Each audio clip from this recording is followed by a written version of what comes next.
Hello everybody and welcome back to another Sino Score video where we have just come off watching the Chelsea-Arsenal game where Chelsea deserved to draw, even at 0-0 where they had 10 men for almost 60 minutes, didn't they? So fair play to them there. It's probably a deserved draw as well, which is really surprising against a team like Arsenal, even at Stamford Bridge. So yeah, fair play to Chelsea there. We'll break that down a little bit more when we get to those teams.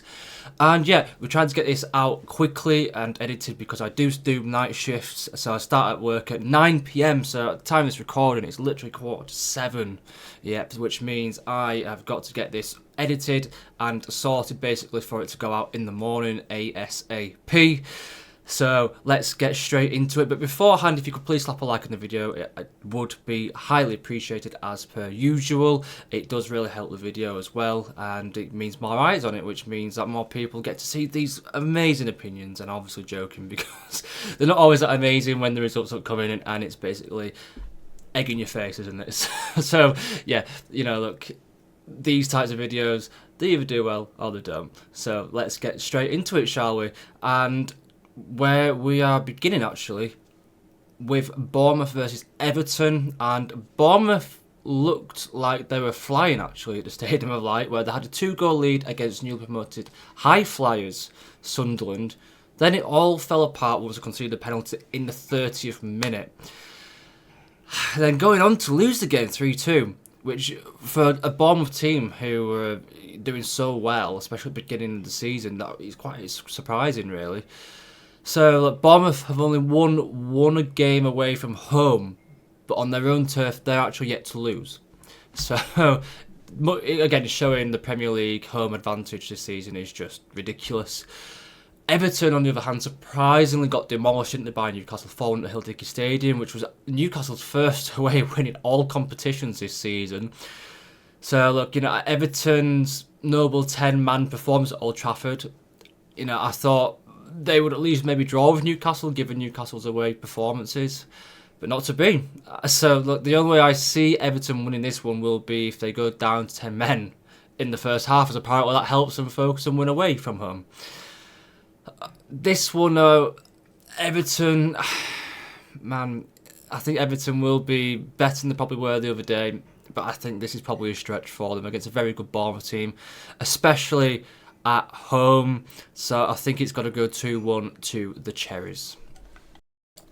Fulham versus Man City. So Fulham will be delighted to get their first away win on the road in the league against home strugglers Spurs. It's funny to ask this question, but can we take much from a team beating Spurs on their own patch? You know, this season would suggest no, but either way, Fulham will be happy to have got one, you know, away from the drop, and now they're away from the drop zone.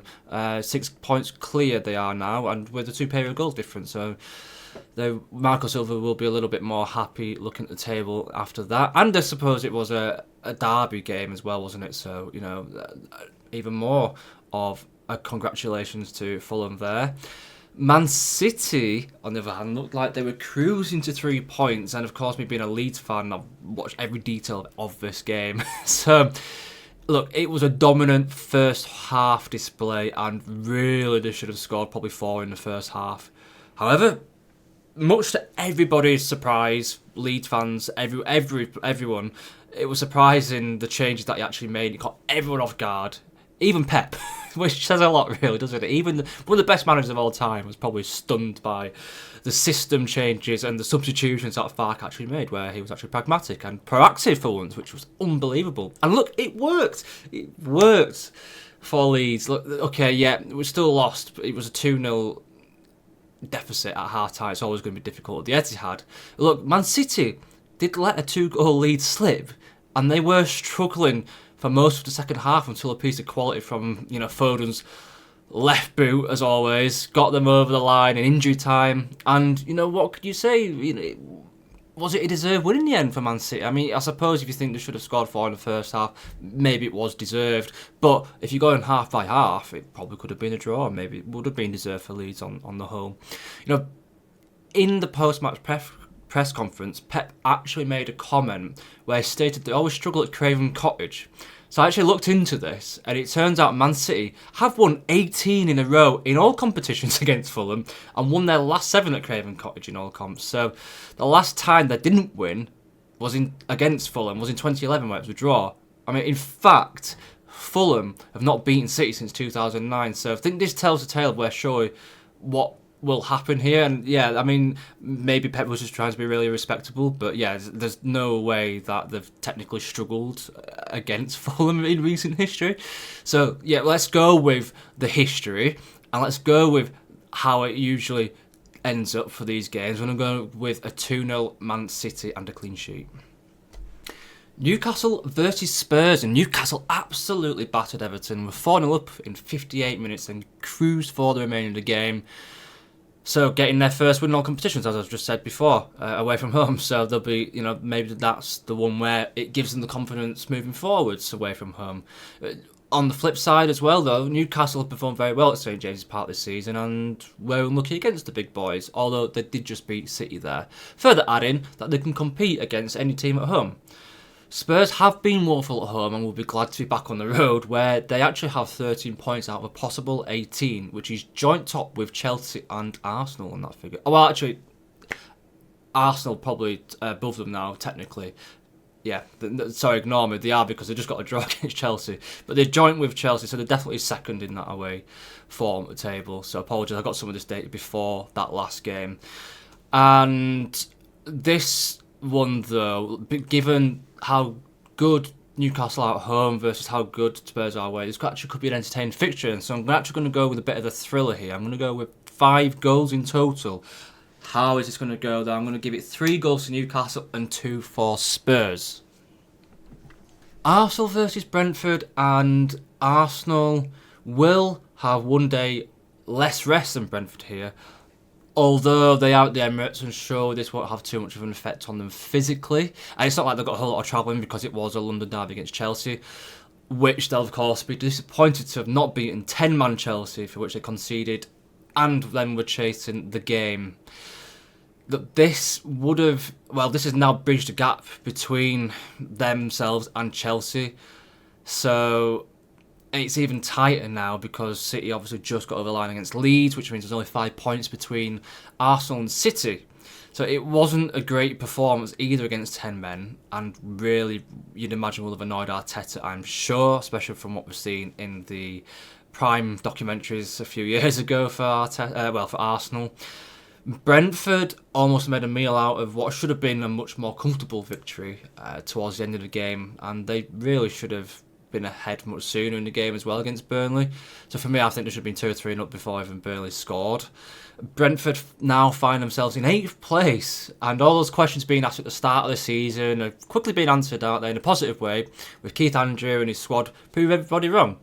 So fair play to them, and of course Brentford just are a very well-run club out there, along with the likes of Brighton and Bournemouth. So you've got to just give your props to them, haven't you, in that sense.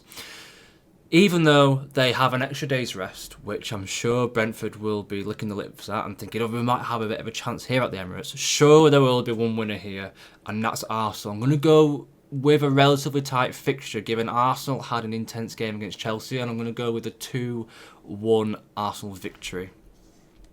Brighton versus Villa, and Brighton are still undefeated at home since April, and they've just come off of a convincing win at the City Ground, and a relatively comfortable 2-0, which was a big win really, because not only have Forest turned a corner, but the way Forest play is usually a bit of a kryptonite at times for how Brighton play, so Hurtler will be even more chuffed, I'm sure, with that performance.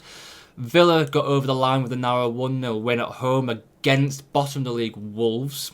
It was a derby game, but I suppose, we did expect more from this match. It didn't really live up to any expectations, did it? I think regardless of Villa's recent form, I do think this will be where they drop points. But the question is, how many points do they drop? Now, based on head-to-heads, Villa tend to do well against Brighton. But Brighton at home have been a different beast so far, where ironically the last time a team beat Brighton the Amex was actually Villa on the 2nd of April with a 3-0 win. So look, it's a tough one that you could argue can go anyway here. So look, if someone has a different opinion or score prediction for this, I completely understand it. I'm going to go with my gut on this one though. I'm going to go with a Brighton 2-1 victory. Burnley versus Palace, and Burnley to me is starting to look more and more like they belong in the relegation zone with no real attacking threat.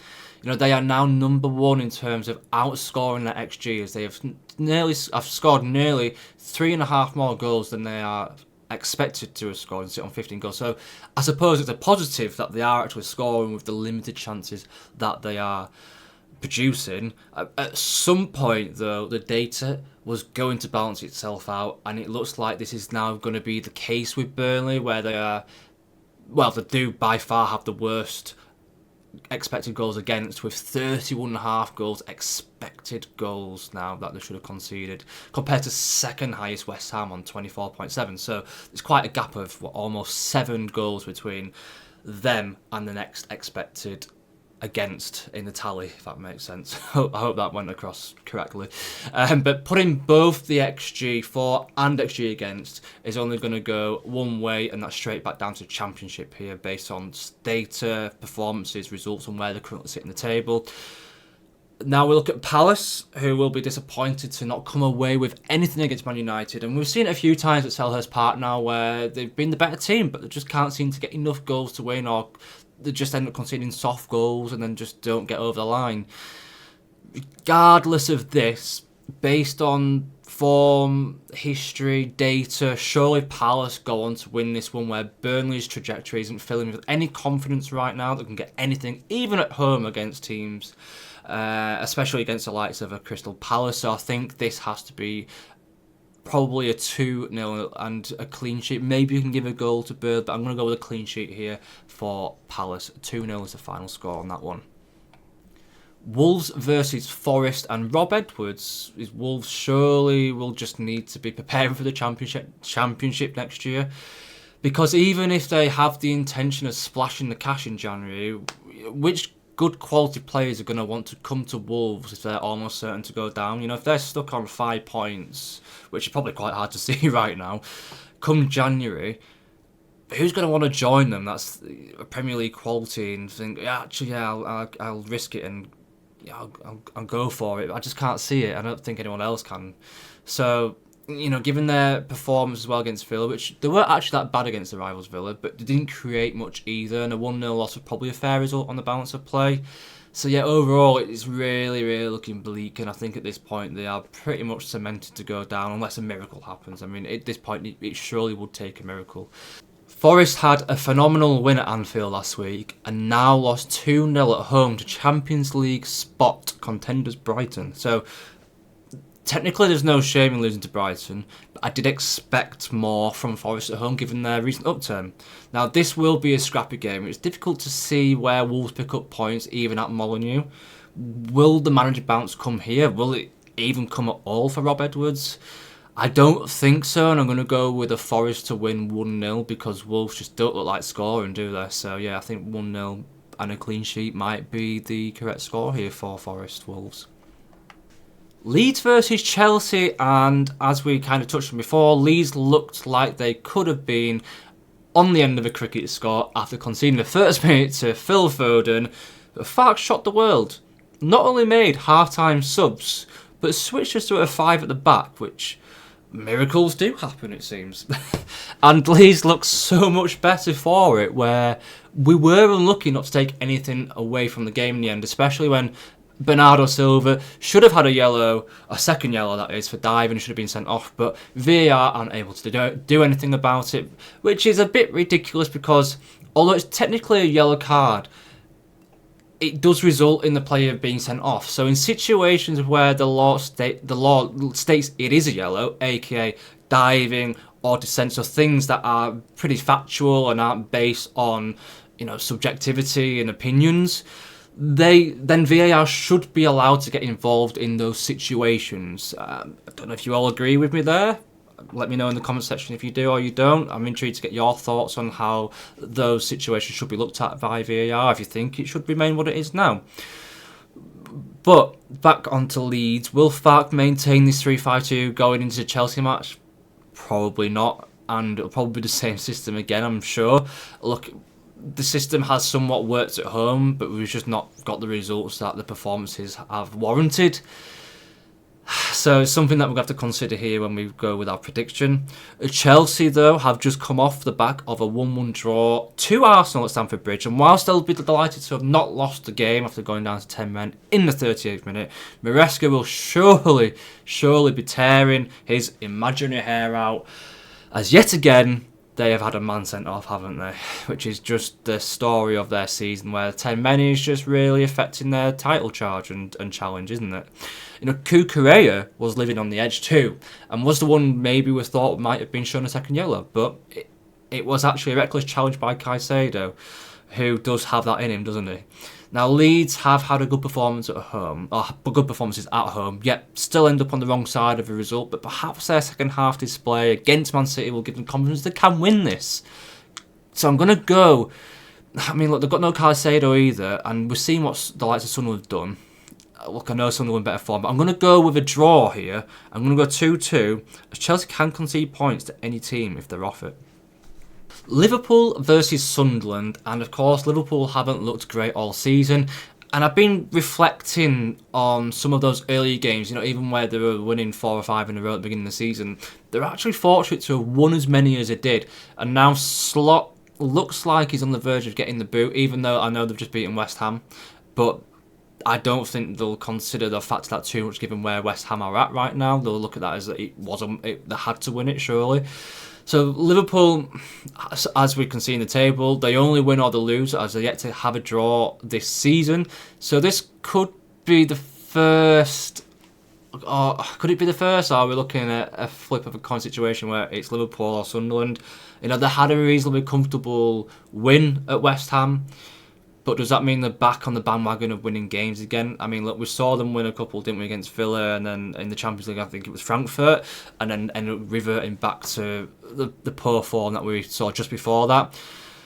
Now, Sunderland found themselves 2-0 down, and maybe some people thought, is this where it's all going to go wrong for slipping to a 1-0 defeat at Craven Cottage only last week, and now 2-0 down at Bournemouth? Is this where it all goes down and crumbles and falls apart for them? Well, they certainly show that that's not going to be the case, and they are here to belong in the Premier League, overturning those 2 goals against a very good Bournemouth side to win the match 3-2. So fair play for the character they continue to show, and the team spirit that Regis Lebris has obviously got instilled into the squad. It is Anfield, which meant a whole lot until very recently, and can see this being a tight game. Now, I said earlier, Liverpool haven't drawn yet. I'm going to say here, though, this is the first time Liverpool draw this season, so I'm going to go with a 1-1 draw. As Sunderland have shown they can cut it with the big boys who are in better form than Liverpool, you know, such as the likes of Chelsea and Arsenal. So I think it's only fair to give Sunderland something here, and I think 1-1 is going to be the final score at Anfield. Leading us on to the final match of the game week. Man United versus West Ham, and Man United shocked probably a few of us here with the 2-1 win, should I say, at Selhurst Park, and it was a reasonably good performance too against a team who could be challenging for a European spot with them. Now, they probably didn't deserve the win on the balance of play. It's always difficult away from home, but they dug in, and is a side we haven't seen too often from Man United, so Amrin will be pleased with that, I'm sure. West Ham looked like they could get something here against a currently poor Liverpool side, but were never really in the game and deserved to lose, you know, fairly comfortably as well. I think 2 or 3-0 would have been, or is the fair result there. So on reflection of West Ham's last 4 games, they deserved to beat Newcastle and Burnley, should have lost against Bournemouth, and then lost to Liverpool. So it's hard to say right now that they're back. Just, yeah, as they beat Newcastle, who at the time hadn't won a game away from home, every team is expected to beat Burnley, especially at home, and then scraped a point against Bournemouth after some goalkeeping heroics from Areola. So the performances are yet to have any form of consistency. So I think this should go in the way of Man United, unless West Ham go down to 10 men early on, maybe in about the 15th minute or so, in which case they may go on to win this one. It has to go to Man U here, doesn't it? When you look at the data and how it's going recently, it's got to be 2-1 to Man United. And I'm going to give the goal to West Ham because Man United do usually concede. So 2-1 is going to be the final score for the final game of this game week. And once again, thank you all for watching. Please again slap a like on the video if you haven't already. Subscribe to the channel as one of many people returning, and please pop your comments down below. And until the next one, have a great week, and we'll see you for the next one before the weekend. Woo. So yeah, we're getting all the videos out quickly, aren't we? So yeah, until then, bye for now.